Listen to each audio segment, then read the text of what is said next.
Are they sick? Dude, oh, it's insane, dude.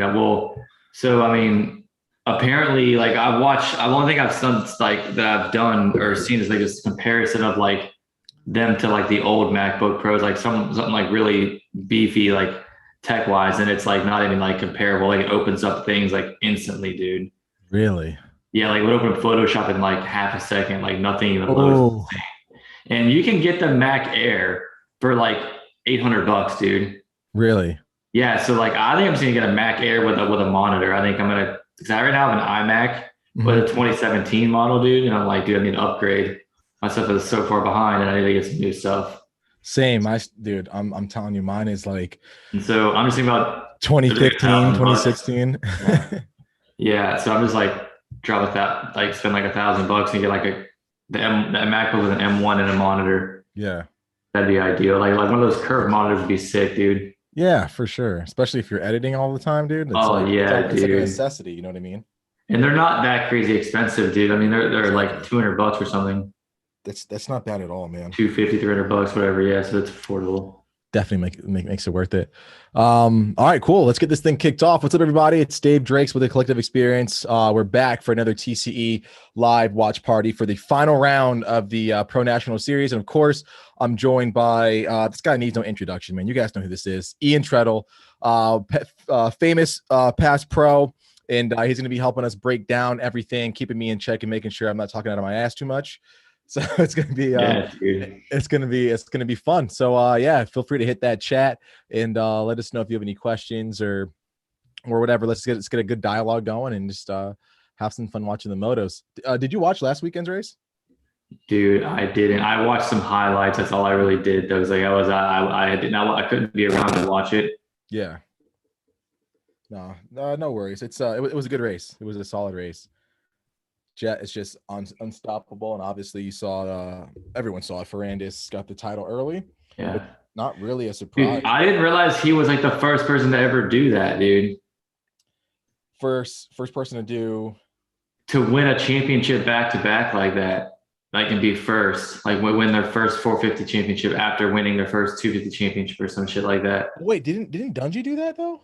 And like, I don't think so, dude. huh?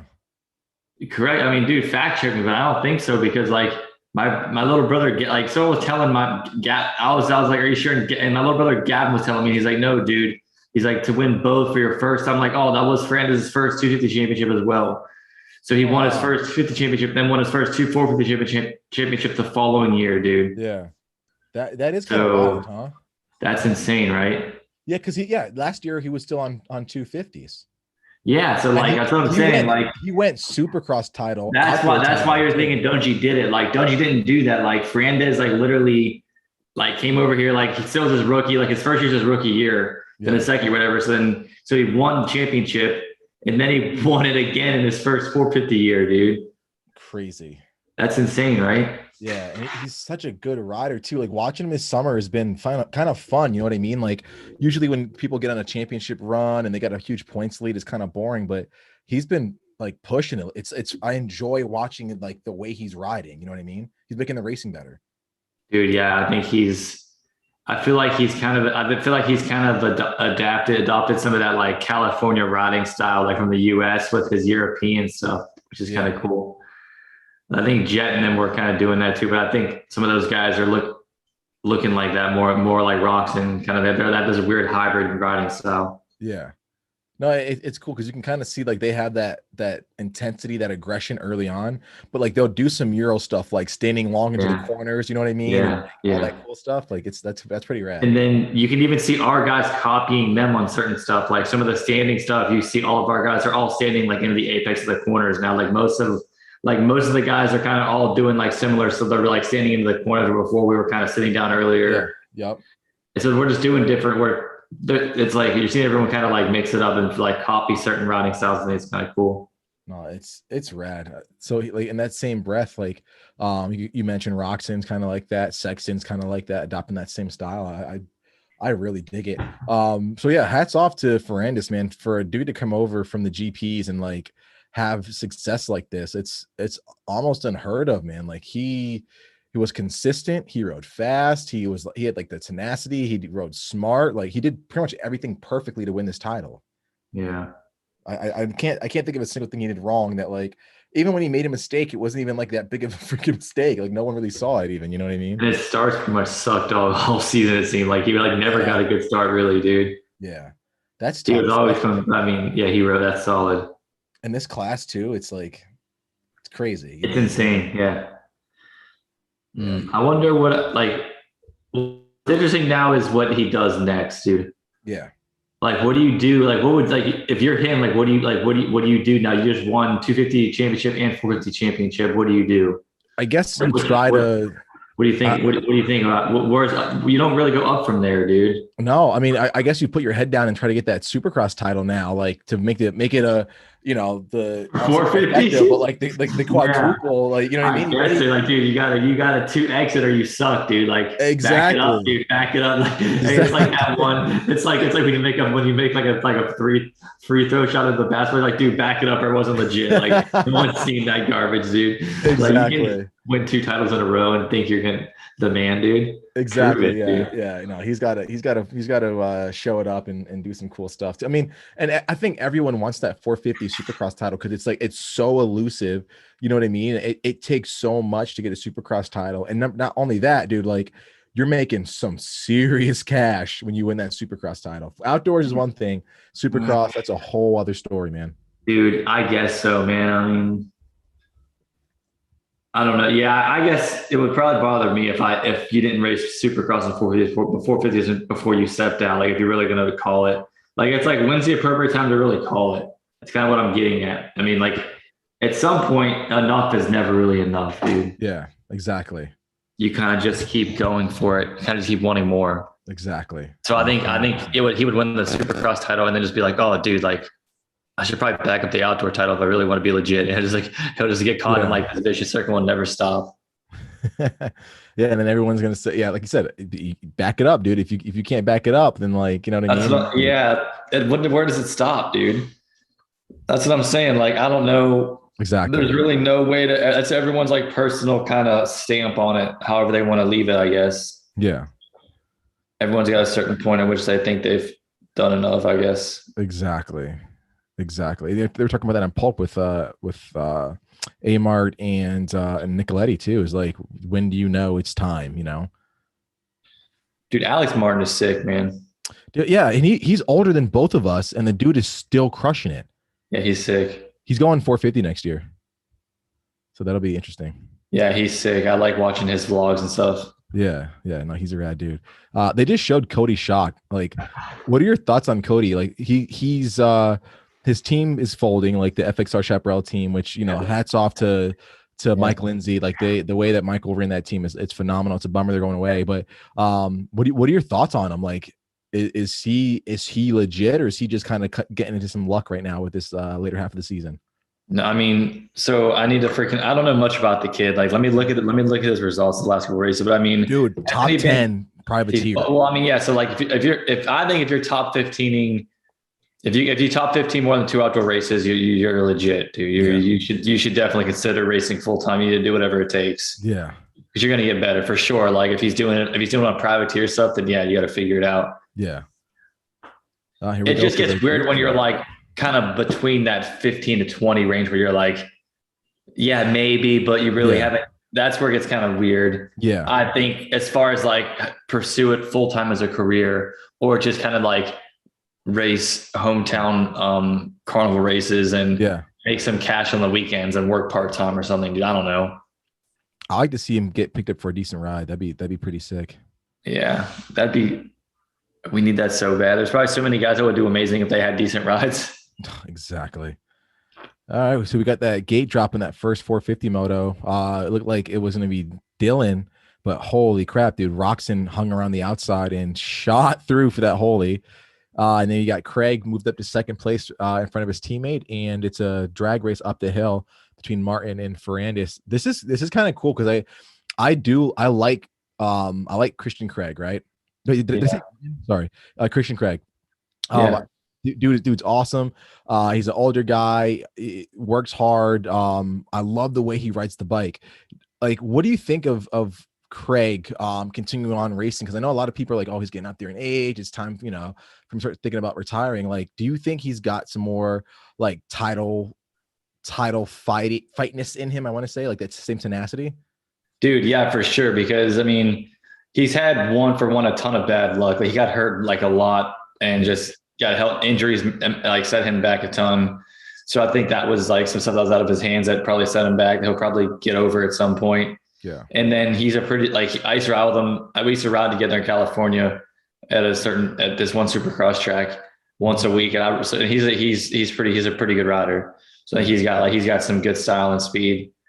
So yeah, I think he should keep it up. I mean, if you're so, especially if you're still top 10ing, like, you're freaking, I think you're making money. You're gonna have a team ride, dude. Yeah. And that's probably, ends up being the best anyways. Look where Fernandez is right now, dude. Yeah.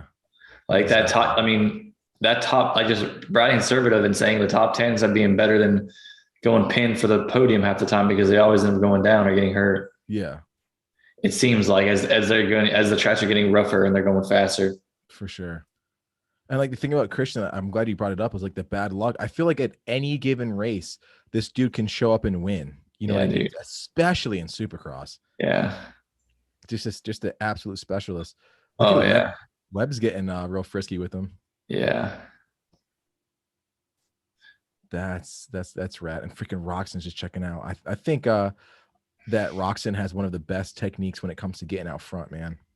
Like it's just amazing. Oh yeah, dude. Well, Roxon is an absolute beast. Yeah. I rode with him before, and I was like, oh, some of the stuff I'm just like, yeah, I can't. Like, he's going that fast. That's insane. I'm not going to do that. Yeah. And like, you ever going to the track and there's something like a jump or something someone's doing, and you're just like, all right, you look at it once, you're like, yeah, no, dude. Like, you started to look into it, and you're like, yeah, that's not going to happen. You kind of just kind of go on your day. Yeah. It's kind of like that. Like I remember being at the ranch. I think it was that place up in the up in like Rhino's area, like where Rhino's place was, I think. Yeah. And they had a little supercross track. And I remember like Roxon, his times being faster than me. And I was like trying to see where I was. And I was like, yeah, dude, no, like, I'm not doing that. Like, he's insane. And I love like that he gets out front. So he gets out front so early and lays on those sprint laps and builds a nice cushion. That's like such a good technique that he he implements, But dude, I don't think we even really know or appreciate that kid's history. Hasn't he won like multiple world championships and like junior? The dude's been around for a while doing some serious stuff, man. Yeah, exactly. Yep. No one brings up the GPs. Like, it's one of the coolest races I have ever seen. I'm talking about I have ever seen is him in Hurlings going back and forth on KTM, the KTM 250 days. This is like 2013, 2014, something like that, or maybe even before that. And those guys are just bar banging all out in an MXGP track that looks like it's a freaking like MX. So yeah, that's what I'm saying. You're seeing the best of the best competing, and Roxy is someone that's just so polished as a competitor, dude. Not just a rider, but just like a competitor. He's raced so many different races, and like he has so much experience. He knows what's up, man. He's freaking hard to beat, dude. So freaking rad. But he has off days too, so yeah. He definitely does. And that makes you really appreciate how Fernandez was somehow able to wedge in there, dude. Exactly. That's just how good Fernandez is. Absolutely crazy. Hey, where are you at right now? 24:45. Where are you at? Oh my god, dude. Where are you at? I'm 25, dude. Really? Yeah, I'm a minute behind you. Or I'm about 30 seconds behind you, dude. Damn it. It's all right. Yeah, I even refreshing it still. But I mean that's pretty typical. Yeah. Like, I mean, nothing we can really do about it. So no. Exactly. But yeah, if you guys are tuning in, thanks for checking out what we've got going on here, the live watch party with one Ian Treadle. Dude's breaking down the race for us, and we're talking all things moto. At this point in the season, like, do people generally during the week, in terms of during the week training, are they still going like all out with their training? Like, is it business as usual, or are they starting to back down training and stuff like that at this point? I think they're just I think they're probably just riding to stay loose. Hmm. That's at least what I mean. At this point, you're not the training you're doing is not going to be. It's not going to benefit. Like at this point, if you're freaking not in shape, it's too late anyway. So you're just doing stuff to pretty much keep yourself, I think, warm and just kind of ready to go. Yeah, that makes sense. Also, if my battery dies, I sincerely apologize. It has been laboring these last couple days. Are you on the rev limit, dude? Oh, red limit, dude. It's crazy because this whole system draws so much power out of it already. You know what I mean? So even when I'm plugged in, it's still like I can see like the meter just keep dropping and dropping. Yo, dude, do you remember that kid that like looped out at J Day over that giant freaking over the like that like that Batten film or something? They were like, "Oh my god, yeah, dude!" Yeah, he just launched it. Yeah, I was watching that video and I was trying to remember the story. I did his throttle stick. Dude, just throttle stick, and the dude was okay. Like he kept racing after that. He kept going. Dude. Oh my god, dude! Absolutely, that's insane. So bad, dude. He messaged me. I reposted. He messaged me and he was like, "Hey, that was me, bro." Really? Yeah, and he was like, "Dude, I broke my back." He was like, "I got effed up, dude." I'm like, "Hey, man, I'm really sorry, dude." I was like, "Are you okay?" He's like, "Yeah, I'm fine," but he listed off all these things that happened to him. He got messed up, dude. I think he kept racing after that too. Like he got back on the bike for a little bit. Yeah, but I mean, dude, I'm pretty sure I had heard that he told everyone, he was like, if I get the whole shot, I'm going to send that single the first lap. Yeah, he did. He definitely did. I heard that story from multiple people. So yeah, it's true, dude. If I get more than like 3 sources telling me, it's true. I'm saying the same thing. I'm like, I think his throttle stuck. I think he said he's descending. You're like, yeah, I heard the same thing. He definitely did that. Crazy. That was absolutely insane. Because I'm just like, why would he go that big? It's like, no, over that jump, you don't gain anything. He's like, I didn't want to go that big, man. Yeah, just scrub it and like, it was insane on that jump. Yeah. You said you posted on Instagram? Dude, I have the link. Yeah, drop that in the comment section. Let me see if I can find it. Yeah, because it was insane. Drop that in the chat. People I'm sure they want to see that. That is crazy. That is absolutely insane. Shout out to Malik and Tony Cutler all the way in New Zealand, man, checking in with us. Got up nice and early on Sunday. Appreciate you, Tony, always for the support. Got some stuff on the way for you. And man, looks like Eli's feeling a lot better this weekend. He's not quite at the pace of Roxon quite yet, and it's still early in the moto, so that could all change. But it's nice to see Tomac like get that Tomac sort of fight back in him, you know. Love seeing that. And dude, look at freaking Roxon's kit, all red. So gnarly. I haven't really been a big Fox guy, but seeing all of Roxon's kits lately, man, they're sick.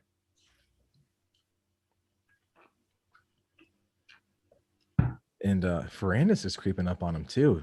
Dude, if I was Ferrandis, I would be like 32nd place, just like mailing it in. But this dude is going for the win, man. Yeah. Yeah, this is rad. Such good style. So what's the dirt consistency like at Hangtown? Because I've never ridden there before. Dude, I haven't either, but it looks like it looks like your typical California track. Yeah.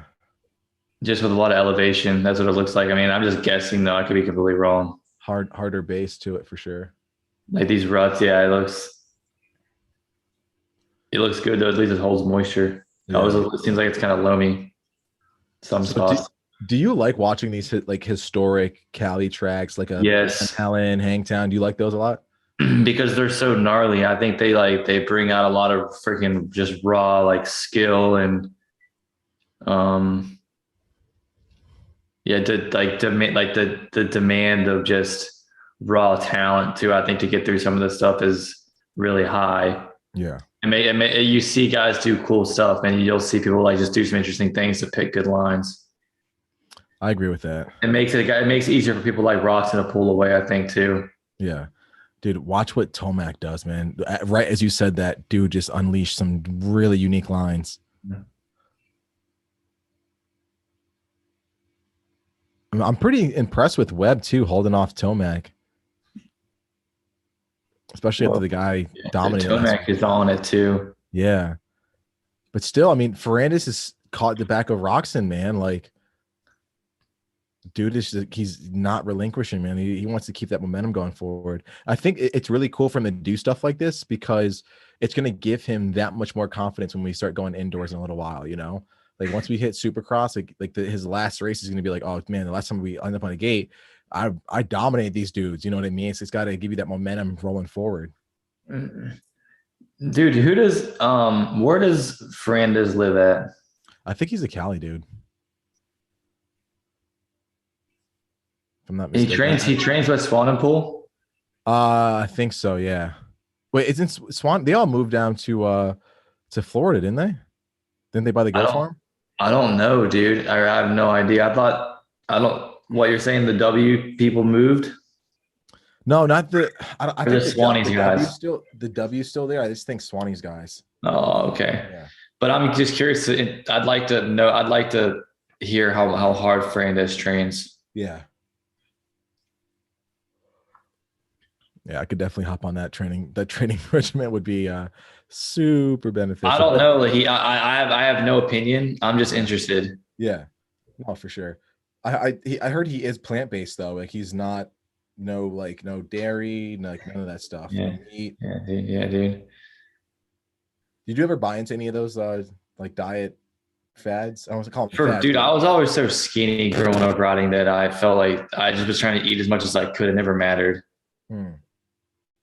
It never to me, and I was just trying to eat whatever. Yeah. So one thing I ever paid close attention to was what I ate around races, like really close to the time I rode. Did you have were you always trying to like put on weight, or would you just trying to like maintain? I was always trying to gain weight. Even when I was pro, the Showa guys were telling me I needed to weigh 150 for the suspension to work at the best. Yeah. And I was like 145 or something like that. Yeah, see, I had the opposite problem. I kept packing on weight. They were like, dude, you gotta start losing some weight, man. I mean, it's hard to gain weight when you're training that much, dude. Yes, I will you're riding freaking like 5 to 6 days a week. Yeah. And you're road biking and stuff. You just end up just freaking with a crazy metabolism. Oh, 100%. Do you still break into the whole training and nutrition world for some of your riders? Yeah, I do it for fun. I do it myself too. So like I've had so much experience doing it, working with trainers that I kind of have a general understanding of how to do it. And then like with my injury from all the therapy, I have a decent amount of knowledge, like to what I'm decent with the freaking human anatomy. Yeah. So what's your general approach, like high level? You don't have to get into too many details, but what's your general approach when it comes to nutrition and coupling that with training? I think it should be something that's that you should ease into and like learn about, just so you can slowly, because so many people go at it, like go from 0 to 100, go from nothing to something really high, like really high level or something intense, and they just burn out and just give up immediately. So I think it's all mental. It's just a matter of how you set it up. Yeah. That's what I think it is. Just like it's just following a schedule is all it really is. And so it's just a matter of setting it up the right way that you can follow the schedule in a cool way that's manageable and sustainable before you're going to give up. Yeah. No, for sure. That makes sense. I think sometimes that just means like taking more time off so you can just like, just mentally like check out or something, just to kind of recharge the batteries and stuff, dude. Yeah. And that's something I don't think people really take into account too much, is like giving your body that chance to recover and take a break. And I like what you said about easing into it. Do you have like any like anecdotes about people who like rushed into the training things and like and some of the like the detrimental like effects of that? Yeah, they're just gonna burn. I think that you run the risk of burning someone out that could have been really good. Gotcha. You know, dude, if you have some freaking dad that's all hyped up on his kid like riding a dirt bike and he's just like going super freaking hard at it, and he's like, all right, let's go ride, like, and it's freaking, the kid's tired and just wants to do some kid stuff, he's gonna give up. Yeah. And these teams all look at that crap. When I met with Geico at Redbud when I was freaking about to go pro, they barely even watched me ride, dude. They just wanted to talk to me and see what I was like as a person. It was weird. It was weird, dude, but that's what everyone's doing. Yeah, but I think that's good that they put so much like emphasis on like the person, the rider, making sure the rider fits with the team. You know, not so much like because you know, think about it. I mean, like there's a lot of fast dudes, but still, like when you have that personality to go with it, I think makes a big difference. Dude, think about what you're buying, and think about if you were owning a team. Think about what you're investing. You're investing in someone who's going to basically navigate problems over like several years. Like the path is not just a matter of just doing like freaking X and Y over and over. Like you're gonna run into, they're gonna get hurt. Their stuff's gonna break. They're gonna have to freaking ride sick. Like it's not just a matter of speed. It's way more than that. It's like you got to figure out like what kind of person they are. There's someone that's gonna, you know what I'm saying? Yeah. So it's a weird. You're betting. You're basically investing in someone's freaking whatever you want to call that. Just their self. Just whatever. I don't know what you would call that. Their will or drive. I don't. Yeah. Just their intelligence. I don't know what it is. It's not a skill though. It's because they're not just riding, they're doing a lot of things, man. They're going to have to like freaking get through injuries, like see physical therapists or do all that different stuff. They'll do all those things. It's almost like intrinsic, like non-tangible values that people. It's like human chess, dude. Yeah. Yeah, exactly. And again, everyone thinks there's just like a million different outcomes and you basically have to navigate everything at once. Yes. Or not at once, but just navigate all these different things as they arise. Like, you know, do you freaking ride with a sore thumb? Like all that stuff, like that's all up to you. Like you're the one that's deciding whether or not like you're going to ride or not. Yeah. That makes perfect sense to me. Like Fernandez has got the red plate and he's like, how hard should he push it right now? I mean, that's up to him, dude.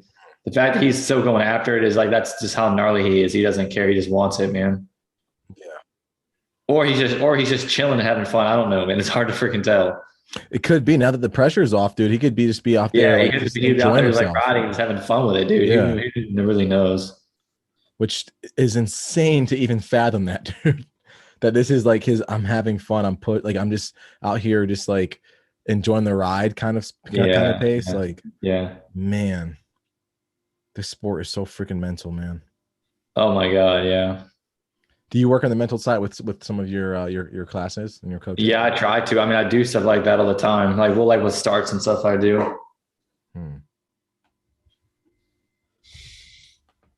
Just trying to explain certain things, like try to like visualize starts, like with your eyes closed, like certain things are mental. Like we're just explaining the way that like maybe you're learning things so that you understand that you're just doing it in your head more than you are physically doing it. Yeah.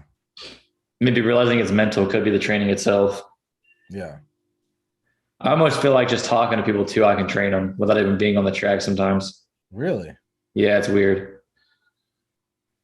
Like I always tell guys when I'm training them, I always say like, dude, just let me ride to the track with you. I'm like, I bet you get more out of it. And they'll say they got more out of me on the way to and from the track than they did actually on the track. Really? Yeah, which is crazy. I mean, if you break it down, all you're really doing is giving advice. Like I'm not on the bike with him while he's riding. So I'm really not, you know what I'm saying? Like I mean, it's a different, you're training with advice. Yeah. So you're using your words. You're not physically doing anything. Yeah. So you don't really need to have a motorcycle to learn certain things. You just think about things a certain way. I think it can change your mind, change the way that you look at the track and probably ride or just your program. What are some things you might talk about like while you're like driving to the track or what have you? Like what's a good example of something that you can do to better your riding like off like off the bike where it's all just maybe like mental.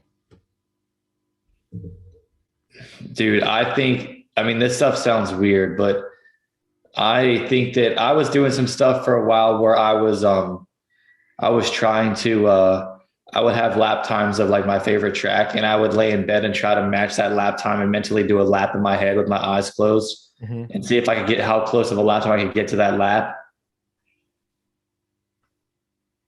That's super fun. And just to see how good your focus could be, how good your visualization could be. Yeah. Because the better you can do that stuff, the better you can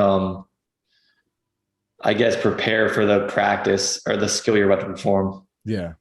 I was just gonna say like how that sounds very like visualization to me. Like It's weird. What a lot of like even like Valentino Rossi, like when he's like kneeling down on his foot peg and talking, thinking about stuff, he's like talking to the bike, he's like visualizing his laps, and I think that Exactly. like many forms of motorsport where like you're racing your machine as fast as you can. Like, but I mean, you can even start even more simple than that by just saying, you don't really need. It's just about progression and just consistent progression. And so if you just find a way to consistently ride and just like, you're going to get better. There's no need to like figure out how to ride 5 days a week. Just figure out how to ride freaking 3 days a week, or maybe it's just 2, maybe it's 1. I don't know. Yeah. Just find a way to do something that just kind of gets you going in the right direction. You know what I'm saying? Yeah. And then after you get your riding down, and then you can start adding more stuff into it, like the gym and stuff. For sure. Or you can do it all at once. It's up to you. I mean, I think you should take it slow, because especially if you're young, because I think that's how people burn out these little kids, dude. They buy them like a station. They're like, oh, dude, get them a KTM. No, you're 100% right. It sucks that I see it sometimes. I'm like, dang it, dude. I don't know where you are right now, but did you see the Ferrandis Roxon battle? I'm on it right now. They're battling right now. Man. So I'm at I'm not even have a thing up right now.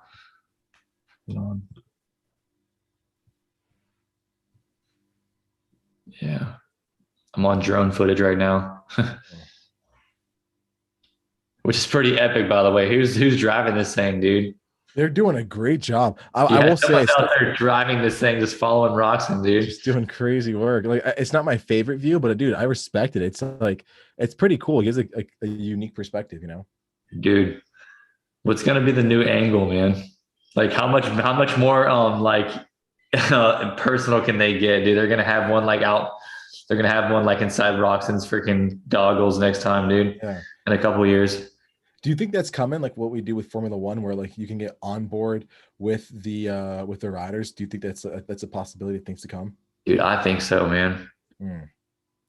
I mean, dude, do you know what Neuralink is? No. Oh, dude.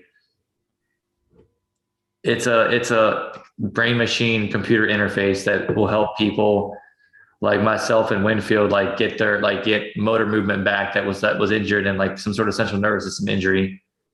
And it literally they built a robot for it. It's a microchip they can place in your brain, and it can rewire everything.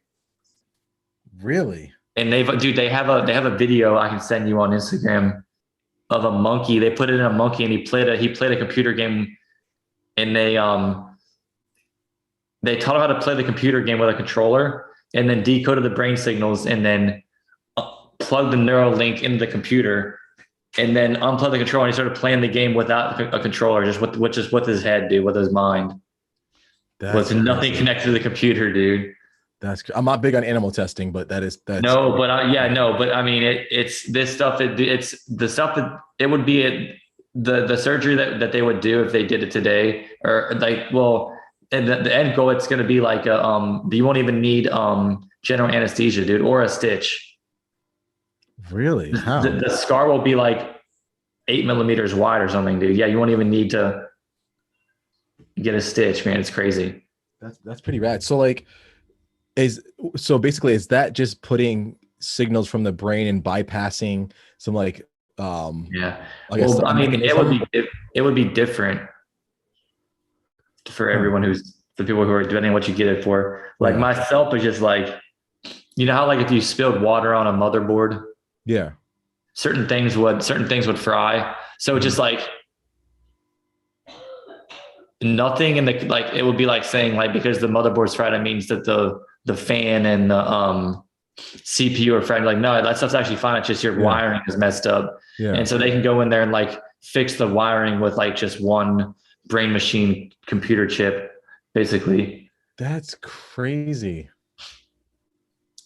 I mean, they have presentations on this that are obviously way more in freaking detail. Like I'm Yeah. surprised sounding ridiculous, but So how far in the future do you think we'll start seeing that stuff become they're implemented? saying like 7 to 10 years probably before you'll see people like having it and stuff.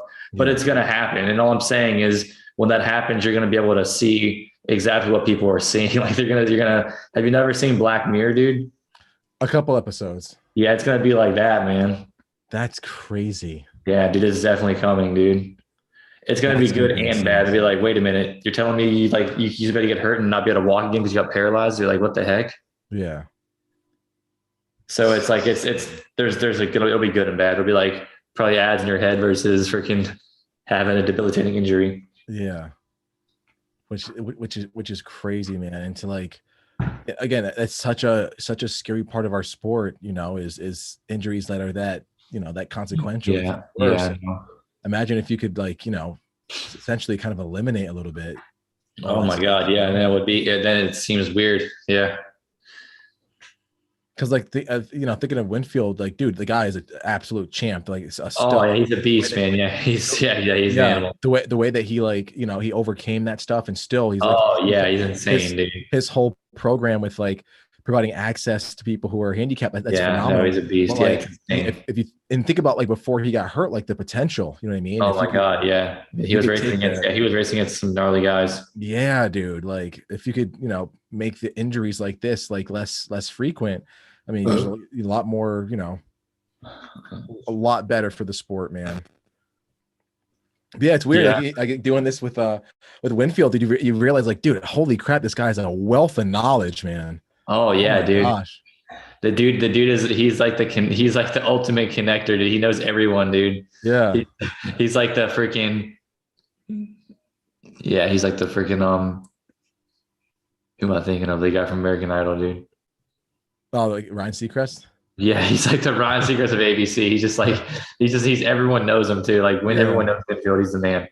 That's so rad. Yeah, we gotta get all of us together to do something like That's what I'm saying. We need to get freaking like a big group of people, dude. Yeah, let's do that. Let it turn into as a conversation. The race would be something we just leave on in the background. Exactly. We can do both. Yeah. What is vacation at your place, man? That's what I'm saying, dude. I'll be rad. So we got another minute in the moto. This I'm close to you now. This has been pretty cool, man. I'm not gonna lie to you. Like, obviously, some good battles, Roxon and Ferrandis, Webb, and Tomac, but I'm really enjoying the outdoor season this year. There's some years where, dude, it's just boring. I turn it like I have it in the background. I'm doing other stuff. This is the first year where not only this moto, but like so many others, I'm like glued to the TV, dude. Like I was supposed to be doing a motor rebuild 2 weeks ago. And it's pulling it apart. I'm like, I'll have the race on the background, just doing like, top end, blah, blah, blah, whatever. And dude, like halfway through, I'm like, I haven't even started yet, dude. I just been watching the race the whole time. You know what I mean? It's been awesome. It's been awesome too, because I don't think that freaking we've had like everyone's been racing, dude. We haven't lost anybody, you know what I'm saying? Like there hasn't been anyone taken out from like weird freaking incidents. Exactly. No, this has been like an awesome opportunity. Do you see how dry the track is now, dude? Yes. Yep. Oh my god, it's probably so bad now. And you can tell it started out pretty pretty tilled and dissed up earlier on, Yeah. It's crazy. But at least we can feel like we're there through the TV. Yeah, I used to hate riding California tracks, man. Yeah. I got used to it after a while, but when I first went out there, I was terrible. Yeah, they're just different, man. They're always so fast. Yeah. we have a few interns out there working. They were commenting about how it's pretty tilled up and stuff like that, and they suspect it's gonna get pretty bony, which it is now. And it reminds me, shout out to all the interns that have helped out this year for the 2021 outdoor series, man. We've had some awesome interns come by and get some real world hands-on experience working with some of the pro teams we partner with. And we're going to continue that on for 2022 as well. We've got some awesome programs coming out. And yeah, we're going to continue to keep making this bigger and better. The program, getting people more opportunities to work in the industry, get connected like you've never believed possible before. And it's just going to keep getting better and better. We got to do something for sure in person where like we get people to like hang around and like join on the watch party with us, man, or watch us live, you know. That'd be rad. Yeah, we can, dude. I was watching, dude, you should go back and watch the very first Joe Rogan episode, dude. How was it? It'll make you laugh, dude. It's just funny. Yeah, because they're just like them, like trying to figure out how to use like freaking how to record a freaking web chat, a webcast. So it's funny. Dude, everyone starts out in square one, right? Yeah, dude. That's what I tell people that ride. I'm like, do you realize that everyone has started out at this point? Like, if you teach someone how to ride for the very first time, like, do you understand that everyone that you watch on TV has started out at this point, right? Like no one's born knowing how to do that crap. Exactly. Which is kind of humbling, I think, if you think about it. Yeah, for sure. I mean, in comparison to everybody, like you're on the same play like field as everybody else. 100%. Oh, I'm watching Cody right now that you were talking about earlier, right? Yeah, dude is absolutely. I'm a little bit behind him, 3 laps to go, but I'm watching him. Yeah, he's killing it. Doesn't he look? He looks smooth. He rides well. Yeah, he rides really good. Where's he from? I think he's from Jersey, or not Jersey, Delaware. I think somewhere around there. Yeah, he's got a good riding style. I think Delaware. But no, he's Delaware, dude. Diamondback, dude. That track was so good. I've never ridden there, but I remember watching when Barsha first went pro, him riding a 250F there.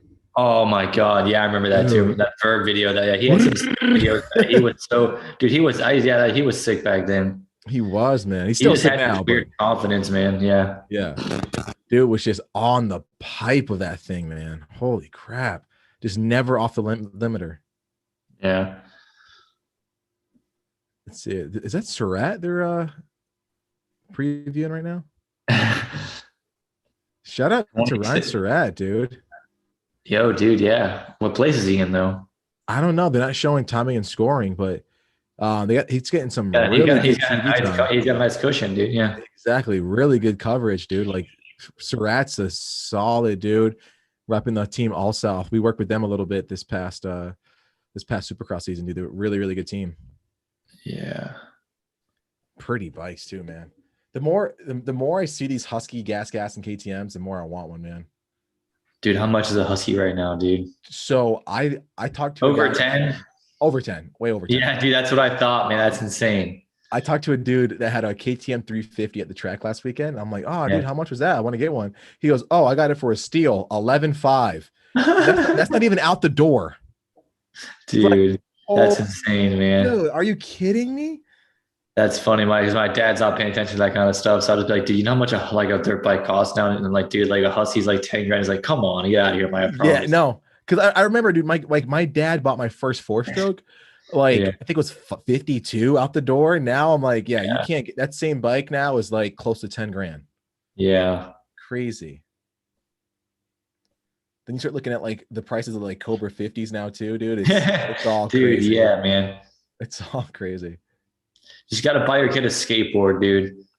Yeah, right. That's what you got to do. Or and then a set of golf clubs and just be like, dude, if you're good at one of these, we'll go with it. But other than that, dude, that's not. Or freaking dude. Like, I want to know. Someone's got to tell me the path that leads to Formula One. Like, I want to know. I have like no how idea. you start to get there, dude. Like, tell me where you got to start, man. So apparently, like, you start off in like local karting and stuff, and then I think they've got like their regional like go-karts, right? Yeah, their go-karts. Yeah, and then they have like their amateur nationals, or whatever, and then from there you just start going up in like in displacement size, and then they start changing the chassis to accommodate, and then like they've got like their own like Loretta series and I think it's literally you have to be super talented and go to the right races, but a lot of it just seems like goddamn luck, dude. Like hard work and it's the right person has to Or like, give a lot of money, dude. Because some of the like, I yeah. was watching that like show, and that one dude had this like he put his kid on a team or whatever. Oh, Lance Stroll's dad. Yeah, whatever guy that has the team, and the dude owns the Yeah, team, put his son on the the team. billionaire from Canada. Yeah, Yeah, exactly. yeah. That's so crazy, dude. I think it's so funny watching those guys race, and you look and you just see like their jersey sponsors, and you're like, it's like DHL, like it's just it's weird, like Dude, Rolex, freaking. and it's what's crazy is the Mercedes team, dude. Tommy Hilfiger does their freaking does their gear. Like it's crazy. The amount of money in F1 is crazy. And got people that I've asked some friends in the industry, and I'm like, well, why like motorsports? And they said that they all said that motorsports over in Europe is basically like we look at football and basketball here. Yeah. So if you're on TV, you're pretty much like a rock star, dude. Like it's like saying like you play for Carolina, like yeah, you're gonna get free Nike stuff, dude. You're the man. Exactly. No, it's I don't know crazy. why we don't look at motorsports that way here though. I I heard don't it's just know. like we're not as active as they are. Like they all ride bicycles and stuff. That's what Yeah, Winfield well, told me. I don't know, that could be true. I'm not sure. I mean, like NASCAR is big here, but I don't know why other forms of motorsports don't take off like NASCAR. You know what I mean? And to me, Yeah. this is way more action. Like Moto is way more action than NASCAR. F1's way more action Yeah. than NASCAR. You Yeah. know, Yeah. but who knows, man? Are you seeing the checkered right now? Yeah, yep. Ferrandis Take me just pulled too. off. So That was Ferrandis, gnarly. solid race, man. Solid race. Fernandez just literally put a stamp on it, dude. That was sick. I don't know how. Like, it's not like he's racing dudes that are slow either, man. Do you remember that video that Dirt Shark? It was Instagram video that Dirt Shark posted of him at that one Supercross where he was scrubbing that one section and he like landed on a wheelie. Yes, You know what I'm talking about? it was like a on off before a triple. Yes, dude. He like did this scrub and landed in a wheelie. Dude, literally Like that video of him like into a wheelie. totally changed. Like that formed this weird opinion. Like this guy is like he's not even human. He's an animal. Scrubbing Like him riding like that in Supercross was so insane. crazy. Nuts. Hey, look how dry the track is, dude. And That would not be fun to ride at all, dude. 30-minute moto. That would not be fun to ride at all, man. Yeah, that's crazy. Yeah, dude. That's insane. And it's crazy too, because you have to imagine people have to like you got to change up your riding style a little bit to accommodate the changing conditions too, you know? Yeah. I'm gonna use the bathroom real quick. I'll be right back, right? Yeah, you're good, you're good.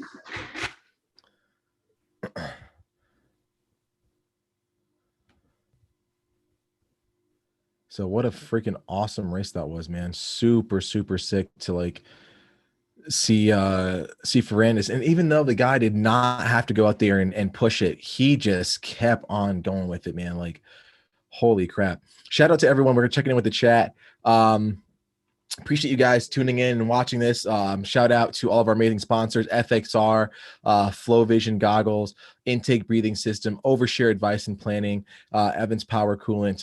If you guys ever want to get your financial backing solid, get yourself allocating funds the right way, hit up Mike and his crew at Overshare Advice and Planning. These guys will get you hooked up, I promise. I meet with them, and the dude helps me out financially all the time. It shows me the ins and outs and the adult ways to allocate funds. So it's super helpful. I highly recommend them. We're going to link our sponsors below as well. Let's tune with the chat. Let's see.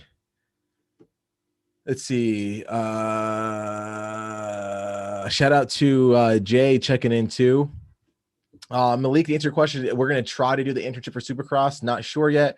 There's a lot of stipulation and red tape around the whole COVID deal. So not sure yet. We're going to try to come back for Supercross. We love working with Feld and everybody and doing some cool stuff for Supercross. Hopefully we're able to do it again this year. Tony, I would love to buy a KTM, man, but they are so damn pricey. Oh my gosh. I'd love to, but like me and Ian were talking about, 10 grand for a bike is just, it's crazy. It is absolutely crazy. And like, again, Jay, with the Formula One deal, it's insane just to see the amount of money that people some teams have, right? Like we hear teams are scraping for 20-30 grand from a sponsor, right? Dude, they're getting millions upon millions from a sponsor. Could you imagine? Holy crap. What's up, Tars? Checking in. What's going on, everybody? I don't know what happened to Jeremy Smith. My fantasy's tuned out, so I gotta get that get that better. And Tars, I didn't know you're from Minnesota, dude. That's super cool. I'm out in Wisconsin right now, so probably similar dirt, but like Ian was said, like the dirt's very, very different in California. So I'm sure if just like you, man, I'd be feeling the ground as well. So everything's getting racked up for the 250s. I want to hear from you guys. Do you think that Jet's gonna push it this moto? I know they're gonna drop the gate pretty soon, but do you think Jet's gonna go out there and push it, or is he just gonna ride around? I don't say ride around, but is he gonna have a more conservative ride than most people would expect? I'm leaning more towards a little bit in the middle. I think he's gonna try to go for a podium in both motos and lock in this title. I don't think he's gonna go all out, but I don't think it's gonna be a pushover either. So it should be pretty decent. What are you thinking, Ian? Dude, what's like the typical Australian like profile look like? They're just chilling. They don't care, right? They're just like, yo, let's see how it goes, man. Like, we'll see. Dude. I used to be like, yo, get a start, see how it looks, man. We'll see how hard I got to go. Yeah. I bet you he's just. I don't know. I mean, he just seems like it seems like that's how he expresses his freaking riding in a way. He's just kind of not too much in a hurry. Yeah. He usually has fun, probably on and off the track. What I dig about him is just like the fact that he's such a young kid and he's pretty consistent, man. I mean, knock on wood, he's young and he hasn't let this pressure get to him. Like, holy crap, he doesn't have a big head on him. You know what I mean? He's like still pretty humble, it seems. Kind of crazy, huh? Yeah. I mean, I think that's the kind of guys you're going to see at the top, guys who are like that, who are like able to take criticism, but still learn from others and like be confident enough to win and like feel like they belong up there. Yeah. That's hard to do, dude. Like, it's hard to like get beat and still feel like you're good enough to win. Yeah. I think. Exactly. Jay says Jet's going to drop the hammer. Yo, dude, I had such a good call on Fernandez. Do you remember being on Pulp MX and they're like, who do you like? Who you calling for this outdoor? And I'm like, dude, I think Fernandez would be something to offer. I'm like, Lando's not riding good yet, but I'm like, I think he's going to end up being good. Was this earlier in the year? Is when I went on Pulp right before the first outdoor, dude. And then he went on and won the first outdoor. Oh, and then really? won the championship. Yeah. I'm going to go find the recording. I'll make a clip of it, dude. I'm going to try to make a clip of it this weekend. I had no idea you were on Pulp. Because I should have called it out on Pulp MX, dude. Were you did they call you or were you like a on the roster? No, I was a guest on there. Yeah, and they called me. I was like, I did my stuff, but I recorded it on my end too, though. Like I used OBX and recorded like my own kind of. We're talking on the phone, just so I had footage of it. That's rad, dude. Good job, man. Yeah, dude. Yeah, dude. I'm getting freaking crafty, dude. Yes, I like Steve's setup, dude. He's doing a lot for riders, man. I like him a lot. He's always been supportive of the program, so shouts out to him, man. Yeah, dude. Sick. You know who I really like? Like, obviously, I like Pulp. Everyone likes Pulp. I love the Moto X Pod, Big MX Radio. I really like Gypsy Tales, like, because I feel like Jason asked like really cool, pertinent, like informative questions. You know what I mean? Yeah, I don't know the guy. Like I listened to his Bogle one this morning and I was like, dude, this guy's asking some on point questions. Just solid. But we'll get this one that big. Don't worry. We'll be the talk of the town. Yeah, dude. I'm trying to cross pollinate, dude. I hit up some kid that I watch. I learned about the Neuralink through this podcast called Neuro Podcast. And I was like, I DM'd him. I'm like, hey man, do you want to do a podcast? Yeah. I'm like, I had a pretty bad TBI and I was like, we can talk about it. Dude, let me sit in on that one. I just want to listen to it, man. He told me he was traveling. He's like, yo, I'm down. He only had a few thousand. Like he only had wasn't big. I'm like, I just need the content, dude. Yeah, no, and it's cool. Like I want to start like, obviously, we're moto based people, but it'd be cool to just like branch out of moto and do like other cool topics. You know what I mean? Yeah, like just get some different sports. I'm working on getting to. I want to start getting some different guests, like some. I know I did physical therapy with a lot of the wakeboarders. Mm.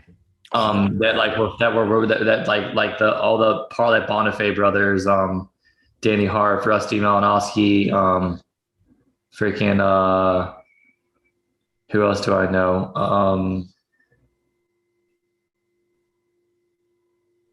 all the heavy hitters. Who was that young kid that back in the day? Like obviously he's not young now, but like he went pro at like 12 or 13. And he Probably was like, Parks, dude. Who I don't know. what's his name? Parks? I don't think so. There's like this super young kid that was like crushing it, dude. Pro wakeboarder. I don't know. I don't know. The point is like I'm gonna try.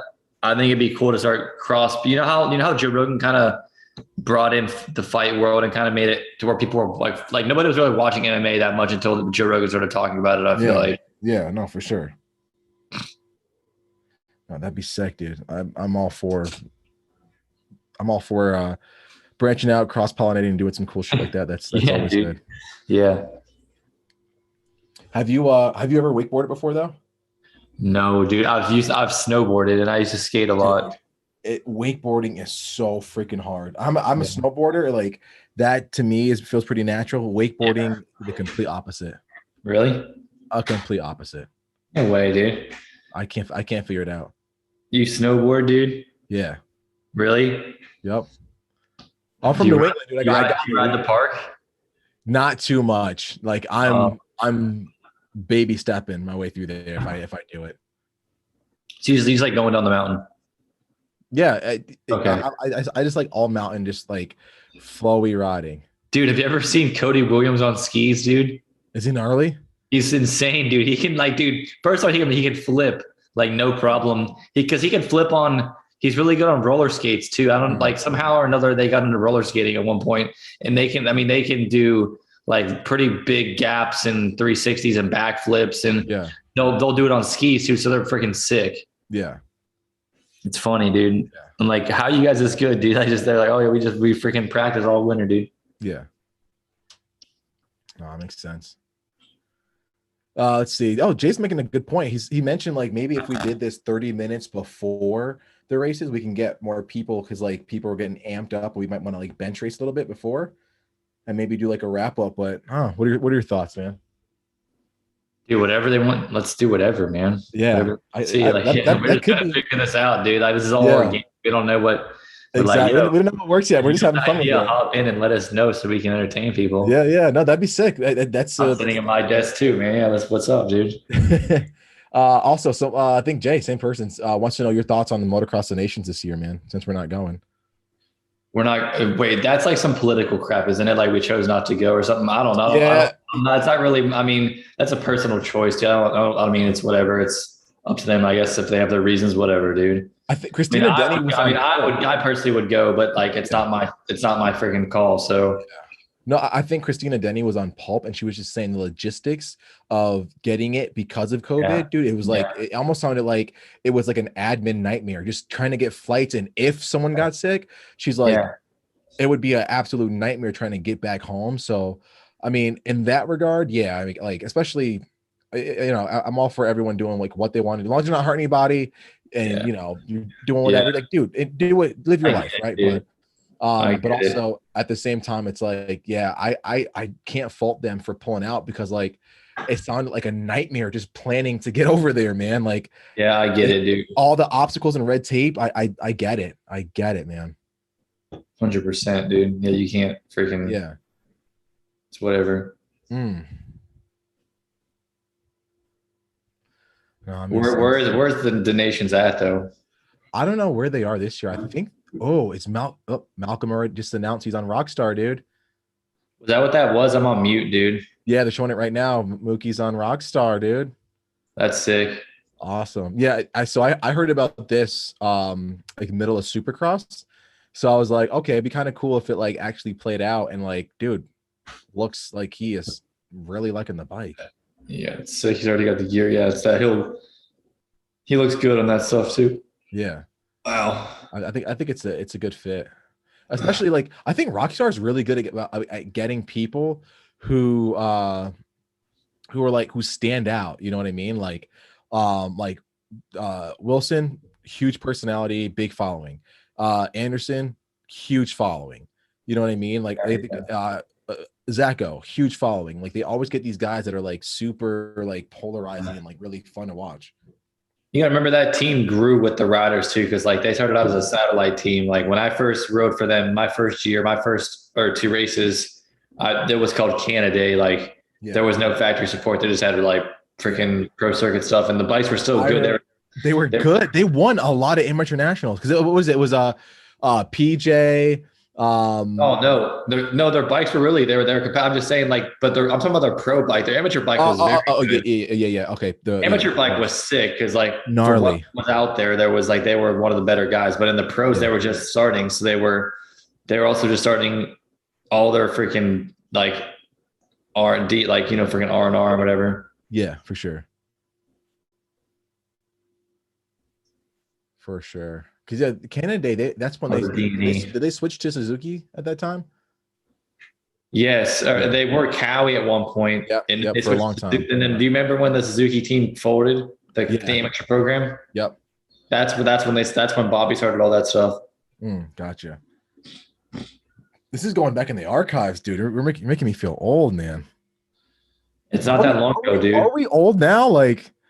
I mean, dude, time speeds up the older you get. You can't stop time. You just got to go with it, dude. Just ride the pace, dude. Like, and there's some things that like I'll talk about, like, oh yeah, Ponca 07, blah blah blah. And someone's like, dude, that's a long time ago. And I'm like, shit, it really was. Do you not know how weird it's gonna be? Like when there's gonna be a point where you're like, dude, you were born in the 19th century. Like you're gonna sound like a freaking dinosaur, dude. I know, dude. Oh my gosh, that's gonna be weird. It's like now, like freaking kids are like they're like adults are born in like 2001 and 2. I'm like, oh, okay, dude. Yeah.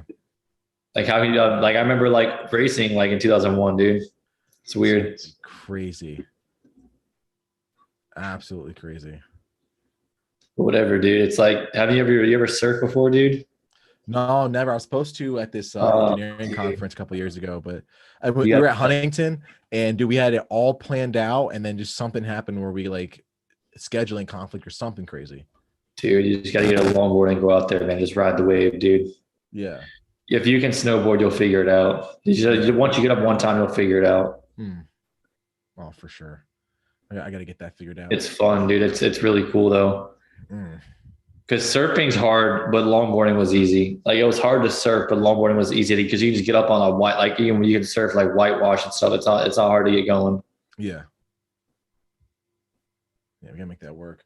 But we looked like idiots surfing out in Huntington because I mean, you imagine surfing in Huntington, it's like going to freaking Glen Helen if you're like a freaking beginner rider, dude. Yeah. And you got Fernandez riding out. You're like, okay, dude, this is not fun. Like this guy's gonna run me over. Yeah. So there's just people out there yelling, and you'd be like, all right, dude, get out of the way. And like, I don't know what to do, man. Like no one. Sorry, dude. I'm just doing the best I can, bro. Dude, Tickle floated. They were surfing one time. I wasn't there, but Sean Borgenhagen told me about this, and this is the funniest crap I've ever heard, man. But Brock was out. Brock and Borky were surfing at Huntington, and on this particular day, there was a surf tournament going on, dude, on the other side of the pier or something. And there was a really bad, I guess like freaking, like when they have like the really bad drifts or freaking current, like back current or whatever. Like, and so it pulled Brock near the pier, and they were on the freaking microphone. They were like, surfer with the fling board, please exit the tournament. And Brock couldn't leave because the waves were too big to ride in. So he was scared to surf in. So he was just like sitting out there just getting smashed over and over again. That sucks, dude. Dude, it was the funniest thing ever because Borky was just like, they were on the microphone. They were like, surfer with the flame board. Please exit the. Dude, what's funny is, dude, Cooper Webb's dad sent Brock a board, man. Really? Yeah, because Cooper Webb's family owned a surf shop, I think. Yep, I heard about that. Or something like that. Yeah. And so Brock like wanted to be into surfing and like talked to Bob. I think Cooper's dad's name was Bob. I forget. maybe not. I actually don't remember. But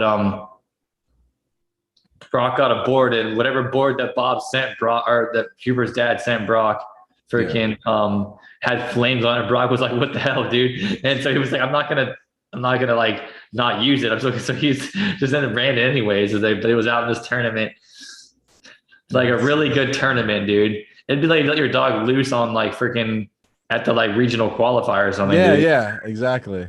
And you're just like, okay, dude, like, what are you doing, you idiot? Like, like control your dog. Like, you know where you are, dude. You can't just do that, man. I would The have Brock is peed out my there bobbing pants. around in the tournament. I would have peed my pants, dude. That's crazy. So good. Okay, we're getting ready to drop the gate for 250 Moto 1. Let's see, hitting the chat up.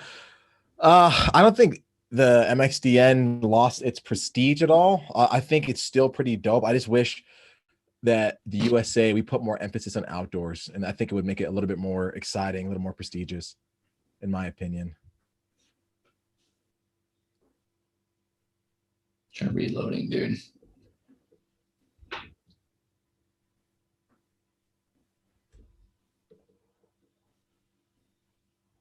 Can you hold on 1 second, Ian? I'll be right back, right?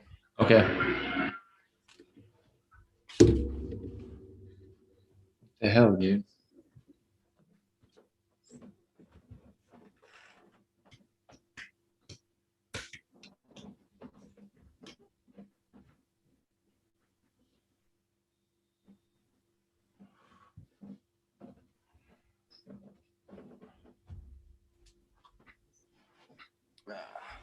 All right. So, Can you hold on 1 second, Ian? I'll be right back, right? Had to stretch that knee out.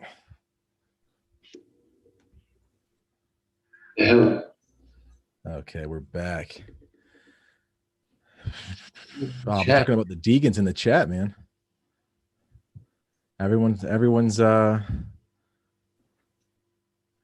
the whole Deegan flow. Probably gonna be good, dude. I mean, why wouldn't he be good? I think so, and I think they're just like kind of like joking people around when it comes to him where he's going to end up for pros.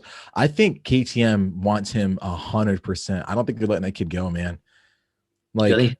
Do what he's doing and keep doing what he's doing. Yeah, I mean, think about it. His following, he already knows the bike. Like, they're probably gonna offer him so much freaking money, dude. Yeah, you know they're making a lot. I think he's making more than anyone else is in amateur motocross for sure, dude. Oh, for sure. And that's just like off his personal brand. Like I've heard, he's not making like he's making more off of doing the social media stuff than he is making like what he would make if he's just racing and getting sponsored and stuff. Oh, I believe it. Dude, they have 1 million subscribers. If he's got just 10% watching every video that comes out, it's ridiculous. Like that's 100,000 views. I know I had a video with like, I don't know, like 37K, and it makes you just maybe like a couple $100 depending. Dude, like this kid is making some decent coin. Yeah. Yeah. YouTube AdSense is not bad. It's a decent. So I thought it was like garbage now. It's okay. It's tough. It's definitely tough, man. Like because YouTube's so saturated now, like it really depends. I know some people make like, you know, $5 to $1,000 and they've got like 70 to 100,000 subscribers, but I mean, you really to even grow to a base like that, dude, you need so much content. You have to like fight for every little click. Like even if your video is better than someone else's, dude, like doesn't mean that your people are going to watch it. You know what I mean? Yeah, it never makes it there. It's tough. It's so tough. Like, what do you think the threshold is for subs where you can make money? You think it's over like 500K, or is like over? You think people are making with like 100K making money? Oh, dude, people are making money off of 20K. You know what I mean for subs. So, I think it all depends on like who watches your stuff, because you could really like once you get 1,000 subs, that's when you can start monetizing and have like 4,000 watch hours, and from there, like I guess it kind of like who cares about who subscribes? It's more about who's watching it. You know what I mean? Yeah. So I think that matters more. But what do I know, right? Is gate drop yet? I'm still watching. Oh, Jay's saying that he thinks that because he's got that YouTube fortune and an Instagram fortune that he gets distracted by money and chicks and doesn't really live up to the hype. That could be true too. I mean, yeah, I don't know. I mean, I just think that his Good. environment is set up to be he's going to be good. That's why I'm saying that. Yeah.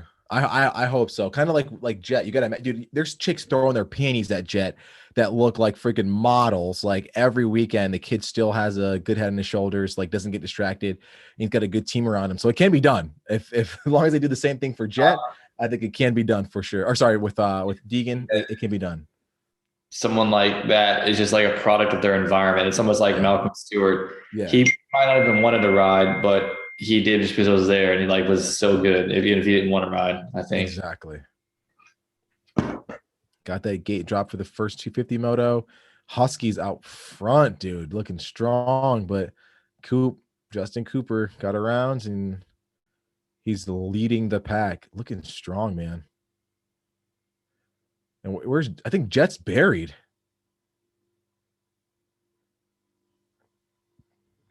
Back to the bad starts for Jet, man.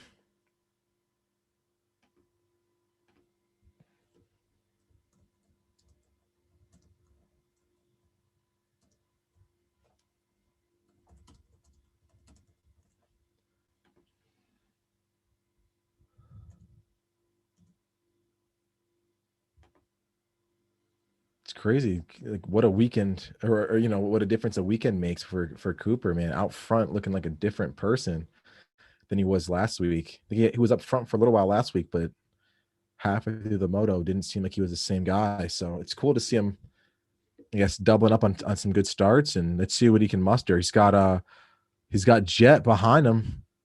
If they start showing timing and scoring, I don't know, man. Looks like he's buried. Maybe Cooper can keep him behind him and put a decent enough gap between him in terms of riders.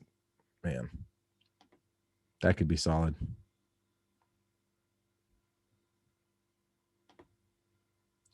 Oh no, Jet went down. Come on, buddy. Bummer.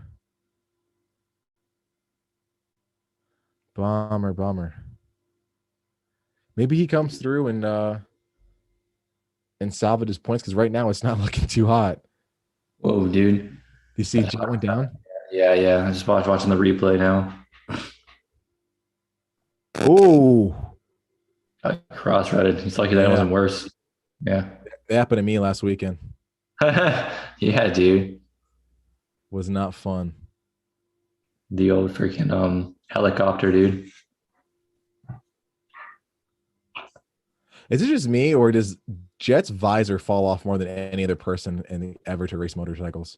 Well, dude, he's probably are most companies doing the magnetic visors now? I think so, but I just feel like Jet's has fallen off so much that like I'm almost used to him without one now.